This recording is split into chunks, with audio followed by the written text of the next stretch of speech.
Hello बच्चों। आज आज आपका एक्सरसाइज 2.2 का क्वेश्चन नंबर 1 है। इसका जो इंट्रोडक्शन है मैंने पिछली वीडियो में आपको बता दिया था। आज एक्सरसाइज 2.2 का क्वेश्चन नंबर है 1। तो यहाँ पे दे रखा है कि निम्नलिखित द्विघात बहुपदों के शून्यक ज्ञात कीजिए और शून्यकों और गुणांकों के बीच में सत्यता की जाँच कीजिए। ठीक है ना। तो ये आपने सॉल्व करना है। तो इसका फर्स्ट पार्ट है x² - 2x - 8। ठीक है, इसको सॉल्व करेंगे। तो ये आपके पास कोई पोलिनोमियल दे रखा है x² - 2x - 8। ठीक है, आपने इसके शून्यक निकालने। तो शून्यक निकालने के लिए हम क्या करते हैं, जो आपके पास पोलिनोमियल है उसको क्या करते हैं, ज़ीरो के इक्वल रखते हैं। तो ये हो जाएगा आपका x² - 2x - 8 = 0। ठीक है ना।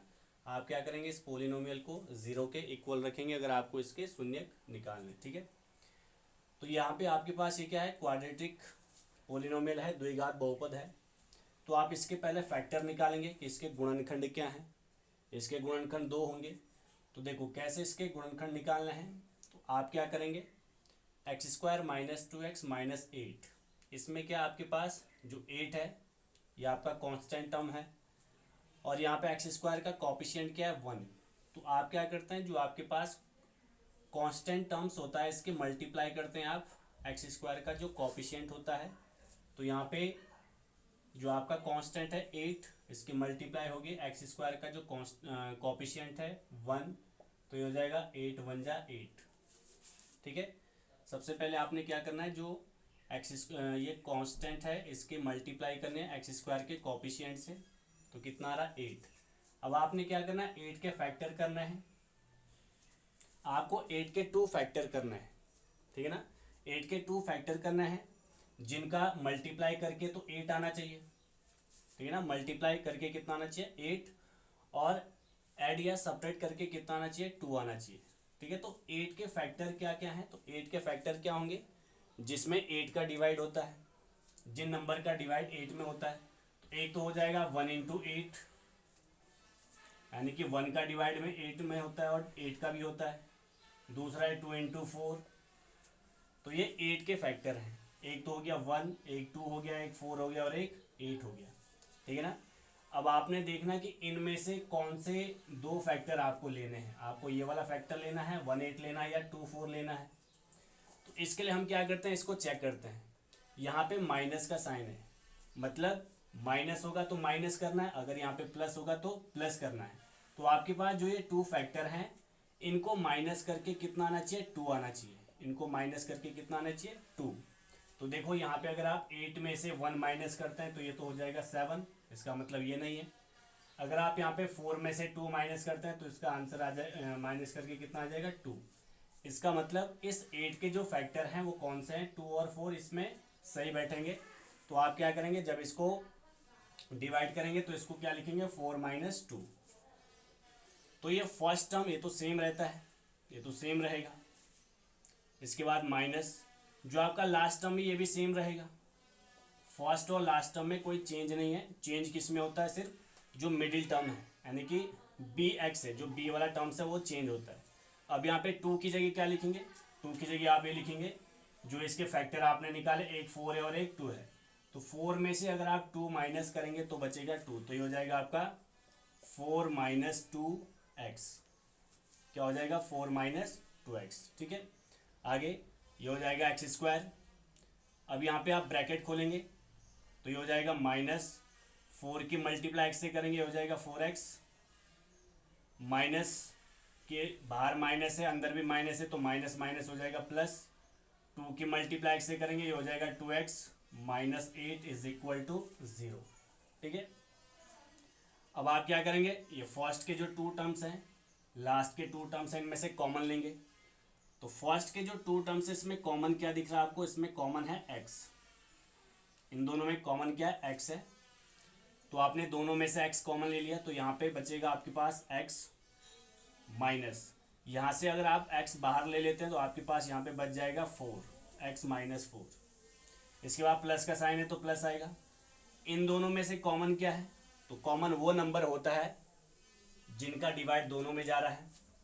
तो यहाँ पे 2 का डिवाइड दोनों में यहाँ पे होगा, तो यहाँ पे कॉमन ले लेंगे हम 2 अगर कॉमन ले लिया तो यहाँ पे क्या बच रहा है x, फिर माइनस 2 का डिवाइड 8 में करेंगे तो यहाँ पे बचेगा 4। 2 का डिवाइड 8 में करेंगे क्योंकि 2 कॉमन है, तो 4 इज इक्वल टू 0। या फिर आप ये कह सकते हैं कि जो इस ब्रैकेट के अंदर आएगा फर्स्ट ब्रैकेट में, वही आपके सेकंड ब्रैकेट में आना चाहिए। ठीक है, तो ये हो गया आपका x into x minus 4 plus 2 into x minus 4। अब आप देख रहे हैं आपके पास यहाँ पे 2 टर्म्स हैं, इसमें भी x माइनस 4 है और इसमें भी x माइनस 4 है। इसका मतलब यहाँ पे x माइनस 4 कॉमन है। x माइनस 4 क्या है, कॉमन है। तो जब हमने ये कॉमन ले लिया तो यहाँ पे क्या बचेगा, यहाँ पे आपके पास x, और इस टर्म में आपके पास क्या बचेगा, +2। इसमें क्या बचेगा, +2। ठीक है ना। अब आप क्या करेंगे, एक बार तो x माइनस 4 को 0 के इक्वल रखेंगे और एक बार आप x प्लस 2 को 0 के इक्वल रखेंगे। तो ये हो जाएगा x minus 4 is equal to 0, यहाँ से हो जाएगा x इज इक्वल टू 4। अगर मैं कहूँ ये x माइनस 4 और x प्लस 2 ये क्या है, ये तो इसके फैक्टर हैं। ये क्या है, इसके फैक्टर। x माइनस 4 और x प्लस 2 इसके फैक्टर हैं, गुणनखंड है। लेकिन जो x की वैल्यू है, जो x की वैल्यू आ रही है, ये इसके शून्यक कहलाते हैं। ठीक है ना, x की जो भी वैल्यू आती है ये इसके शून्यक है। दूसरा आप x प्लस 2 इसको 0 के इक्वल रखेंगे तो ये हो जाएगा x इज इक्वल टू -2। तो यहाँ पे x की जो भी वैल्यू आई है, आपने इसको 0 के आपने x की वैल्यू निकाली यहाँ पे, तो x की जो भी वैल्यू है ये इसके शून्यक होंगे। लेकिन यहाँ पे जो आप देख रहे हैं इसके x माइनस 4 x प्लस 2 ये क्या है, इसके फैक्टर हैं, ये इसके गुणनखंड है। तो ये तो आपने इसके शून्यक निकाले। आगे क्वेश्चन में क्या लिखा है कि शून्यकों और गुणाकों के बीच में सत्यता की जांच कीजिए। आपने ये चेक करना है कि क्या ये सही है या नहीं है। तो आप करेंगे इसके सत्यता की जांच। आप इसके सत्यता की जांच करेंगे। तो सत्यता की जांच करने के लिए पहले तो ये देखो इसमें ABC की वैल्यू क्या है, क्योंकि आपके पास ये जो क्वेश्चन दे रखा है ये क्या है, द्विघात बहुपद है। और द्विघात बहुपद का मानक रूप क्या होता है, ये आपको पता है, ax² plus bx plus c। ये आपका द्विघात बहुपद का मानक रूप है, स्टैंडर्ड फॉर्म है। ठीक है, तो अगर हम इसकी कंपैरिजन इससे करते हैं तो यहाँ पे आप देखते हैं कि यहाँ पे a की वैल्यू क्या है, a की वैल्यू क्या होती है, जो x² का कॉफिशिएंट है। तो x² का कॉफिशिएंट इसमें क्या है, 1 है, तो a की वैल्यू हो जाएगी 1। b की वैल्यू, जो x का कॉफिशिएंट है वो b है, तो यहाँ पे x का कॉफिशिएंट क्या है, -2। इसका मतलब x का कॉफिशिएंट होता है b। और जो आपका लास्ट कांस्टेंट टर्म है वो c हो जाएगा, तो c की वैल्यू यहाँ पे कितनी हो जाएगी, -8। ठीक है, तो आपने सत्यता की जांच करनी है। तो पहला आपको पता है कि जो हमने इनमें रिलेशन देखा था, शून्यकों और गुणाकों के बीच में संबंध क्या होता है, हमने पिछली वीडियो में पढ़ा था। तो यहाँ पे हो जाएगा शून्यकों का योग। पहला रिलेशन होता है शून्यकों का योग। इसके आपने 2 शून्यक निकाले, तो शून्यकों का योग ये क्या होता है आपका, शून्यकों का योग होता है -b/a। ये हमने पिछली वीडियो में पढ़ा था कि शून्यकों और गुणाकों में संबंध क्या है। ये तो इसके गुणांक हैं और ये इसके शून्यक जो हमने अभी निकाले। तो शून्यकों का योग होता है -b/a। ठीक है ना। तो शून्यकों का योग, जो आपके पास शून्यक आ रखे हैं इनको ऐड कर दो। एक शून्यक तो आपके पास है 4, तो 4 प्लस दूसरा शून्यक आपके पास है -2। तो शून्यकों का योग जो आपके पास इसके जीरोस हैं इनको प्लस करेंगे, इज इक्वल टू, एक इसके इक्वल होता है -b/a। तो ये हो जाएगा b की वैल्यू है -2 और a की वैल्यू है 1। a की वैल्यू है यहाँ पे 1। तो अगर आप इसको सॉल्व करेंगे तो ये हो जाएगा आपका 4 -2 प्लस माइनस का माइनस। यहाँ पे अगर आप -2 से 1 से अगर डिवाइड करेंगे तो वही आएगा, तो माइनस माइनस क्या हो जाएगा, प्लस। तो ये हो जाएगा 4 - 2 इज इक्वल टू 2। तो यहाँ पे LHS इज इक्वल टू क्या आ गया, RHS। ठीक है, तो ये आपने फर्स्ट जो शून्यकों का योग है ये चेक कर लिया। ये दोनों LHS और RHS क्या आ रहे हैं, इक्वल आ रहे हैं। इसके बाद दूसरा हम इसमें चेक करेंगे शून्यकों का गुणनफल। ये तो फर्स्ट वाला है, शून्यकों का योग क्या होता है माइनस बी अपॉन ए, आपने इसमें वैल्यू रखी, जो आपके शून्य का है इनको प्लस कर दिया, और इधर माइनस बी अपॉन ए की वैल्यू रखी, तो ये आ रहा है एल एच एस किसके इक्वल आ रहा है आर एच एस। दूसरा हमने इसमें चेक करना है, दूसरा रिलेशन क्या होता है इनके बीच में, दूसरा होता है शून्यकों का गुणनफल। शून्यकों का जो गुणनफल है वो किसके इक्वल होता है, सी अपॉन ए के इक्वल होता है। तो शून्य क्या है यहाँ पे, 4 और -2 है, तो गुणनफल मतलब इनकी मल्टीप्लाई करनी है, तो 4 इंटू -2 और एक किसके इक्वल होना चाहिए, सी अपॉन ए, और सी की वैल्यू यहाँ पे क्या -8 और ए की वैल्यू क्या है 1, ठीक है। तो 4 की मल्टीप्लाई 2 से करेंगे, हो जाएगा -8 और ये भी हो जाएगा -8, तो ये भी आपका क्या है इक्वल आ गया। तो आपसे पूछा गया था कि इसके जो शून्यक हैं और इसके जो गुणांक हैं यानी कि जीरोज और कॉफिशिएंट हैं, इनके बीच में आपने क्या करना है, इनको चेक करना है कि क्या ये सही है या गलत है। तो आपने दोनों चेक किए और दोनों में एलएचएस की वैल्यू किसके बराबर आ रही है, आरएचएस। इसका मतलब आपके जो जीरोज हैं ये क्या है, सही है। तो ये हो गया आपका क्वेश्चन नंबर 1 का फर्स्ट पार्ट। इसके बाद इसका दूसरा और तीसरा सेम है, तो हम इसमें तीसरा वाला करेंगे, तीसरा पार्ट।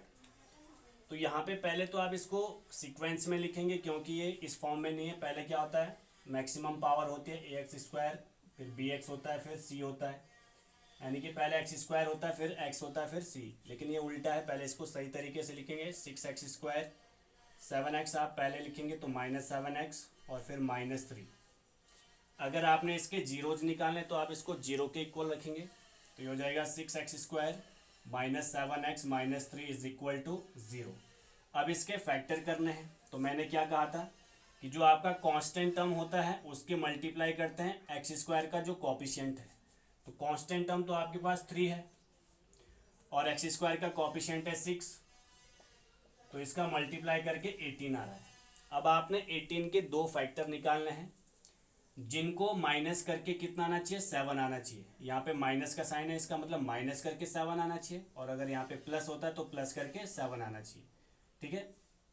तो 18 के फैक्टर करते हैं, तो एक तो होगा 1 इंटू 18, 18 में 2 का डिवाइड करेंगे 2 इंटू 9, 18 में 3 का डिवाइड करेंगे 3 इंटू 6, ठीक है ना। तो ये 18 के फैक्टर हैं, एक तो 1 2 3 6 9 और 18। तो आपने दो फैक्टर लेने हैं, तो उन दो फैक्टर को कौन से होंगे इनमें से जिनको माइनस करके 7 आना चाहिए, तो कौन से हैं। 18 में से 1 माइनस करेंगे तो ये 17 होगा, ये नहीं है। 9 में से 2 माइनस करेंगे 7, और 6 में से 3 माइनस करेंगे 3, तो ये दो तो नहीं है, तो कौन सा है 9 और 2। इसके जो दो फैक्टर हैं 18 के, कौन से सही है 9 और 2।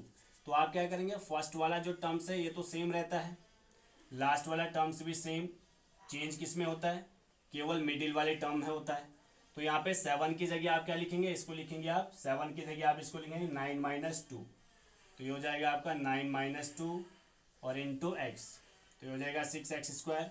यहाँ से ब्रैकेट हटाएंगे तो ये हो जाएगा 9 की मल्टीप्लाई एक्स से 9x, माइनस माइनस प्लस हो जाएगा 2x और -3 इज इक्वल टू 0।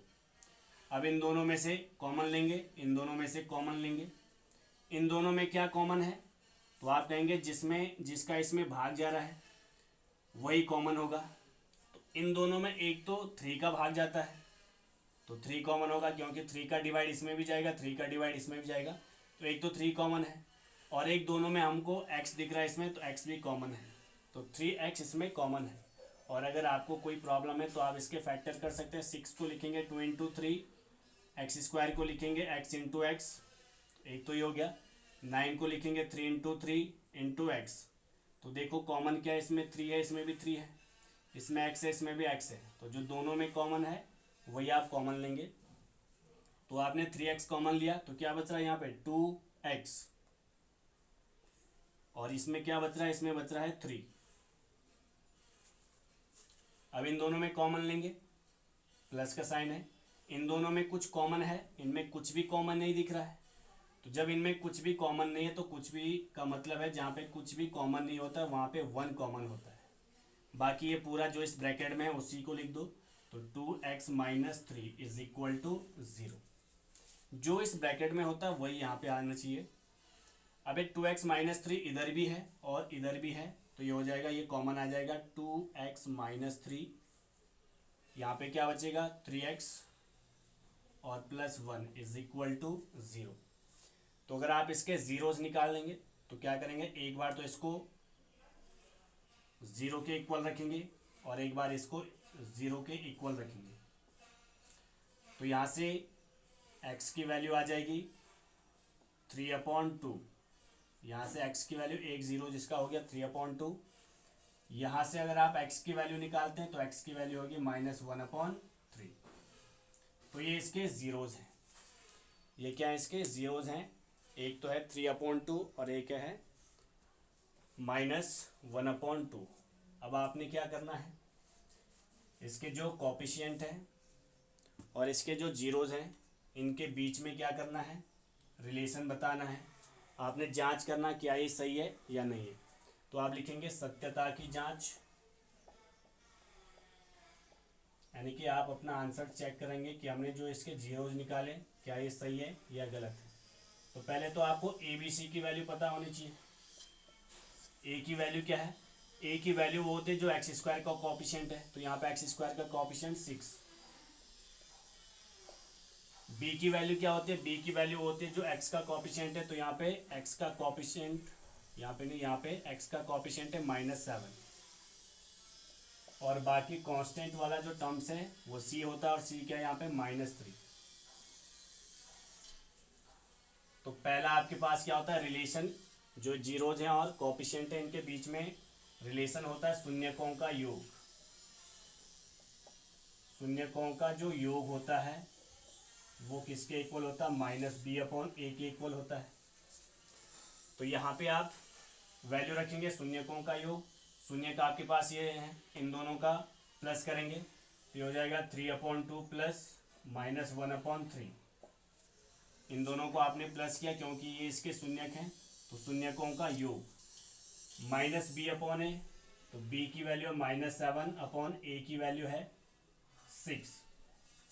ठीक है, तो यहाँ पे ये हो जाएगा 3/2 -1/3 माइनस माइनस प्लस हो जाएगा 7/6। इसका एलसीएम लेंगे तो इसका एलसीएम आएगा 6, क्योंकि 3 2 जा 6। 3 की मल्टीप्लाई यहाँ पे करेंगे 3 3 जा 9 -2 की मल्टीप्लाई 1 से करेंगे 2। तो ये भी आपका कितना आ रहा है 7/6। तो ये तो इसका सही हो गया, एलएचएस और आरएचएस दोनों इक्वल आ रहे हैं। तो ये तो है शून्यकों का योग। इसके बाद दूसरा जो रिलेशन है इसमें, तो दूसरा रिलेशन है इसमें शून्यकों का गुणनफल। शून्यकों का गुणनफल किसके इक्वल होता है, ये होता है c/a के इक्वल होता है। तो गुणनफल का मतलब इनका मल्टीप्लाई करनी है। तो इसके जो जीरोस थे, एक तो था 3/2 और एक था -1/3, और एक इसके इक्वल होता है c/a। c की वैल्यू है -3, a की वैल्यू है 6। तो ये माइनस है तो माइनस आएगा, यहाँ पे 3 से 3 कैंसिल, तो ये हो जाएगा -1/2। और यहाँ पे 3 से इसको कैंसिल करेंगे, ये भी हो जाएगा -1/2। तो ये भी एलएचएस और आरएचएस के आगे इक्वल आ गए। ठीक है ना। तो ये भी आपने सत्यता की जांच के लिए आपने अपना आंसर चेक किया कि इसके जो जीरोज हैं और कोफिशिएंट हैं ये क्या है, इनके बीच में रिलेशन क्या, ये इक्वल है। ठीक है, तो ये हो गया आपका थर्ड पार्ट इसका। इसके बाद इसका फिफ्थ पार्ट है t² - 15। तो आपने इसके जीरोज